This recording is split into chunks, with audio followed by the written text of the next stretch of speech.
Hello Mara, welcome to my channel. Ex-husband ni Ai de las Alas, may kabit na Pinay. Ai de las Alas, isang kilalang aktres at komedyante, ay dumaan sa isang masilimuot na karanasan ng paghihiwalay mula sa kanyang estranged husband na si Gerald Sipayan.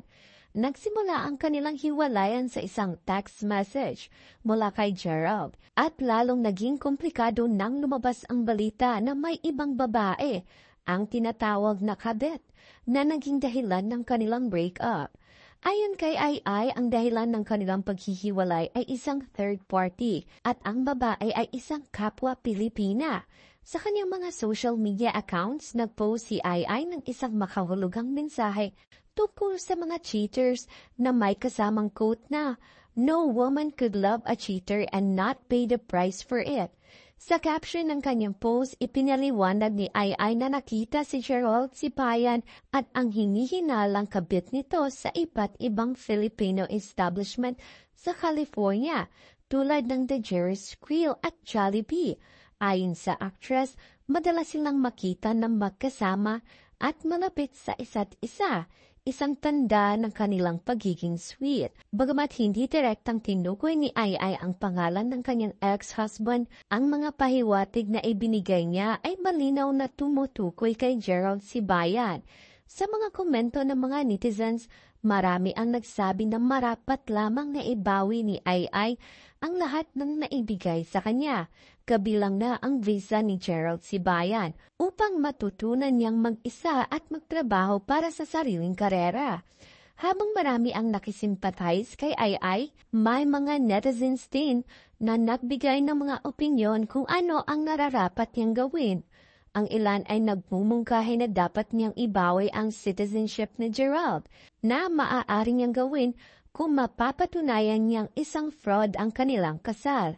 Gayunpaman, may mga nagsabi rin na hindi ito madali at maraming proseso ang kailangan sundin para makuha ito. May ilan ding nagkumpara kay Ai kay Pokwang, isang kapwa celebrity na parehong nag-express ng hinanakit sa kanilang mga ex. Ayon sa mga netizens, bagamat magkaibang paraan ng pagharap, parehong non-stop ang talak ang mga ito. Sa isang interview kay Boy Abunda noong November, tinanong si Ai kung babawiin ba niya ang visa ni Gerald. Mahinahon niyang sinagot na hindi niya ito gagawin at ipinagpapasalamat pa niya ang mga patuloy na nagsusuporta sa kanya.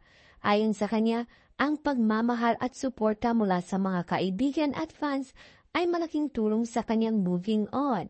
Sa parehong interview, binanggit ni Ai na malaki ang tulong sa kanya ng mga positibong mensahe mula sa mga tao at sa ngayon ay naniniwala siyang makakaya niyang malampasan ang lahat ng pagsubok sa buhay. Noong January, nagbigay si Ai ng isang clue sa kanyang social media followers sa pamamagitan ng isang photo message. Ayon sa kanyang post, nabanggit na may biniling singsing ang isang cheater at posibleng mag-propose ito sa kanyang kasalukuyang girlfriend kahit hindi pa legal ang kanilang hiwalayan. Bagamat hindi pinangalan ni Ai ang cheater, mahihinuha ng mga netizens na ito ay si Gerald na kasalukuyang nasa Amerika. Ang post na ito ay naging usap-usapan at maraming nagkomento na hindi na dapat pumirma si Ai sa divorce papers ni Gerald upang hindi ito makapagpakasal sa iba. Yun lang Mare, thank you for watching Mare. Subscribe for more. Don't forget to watch our other videos.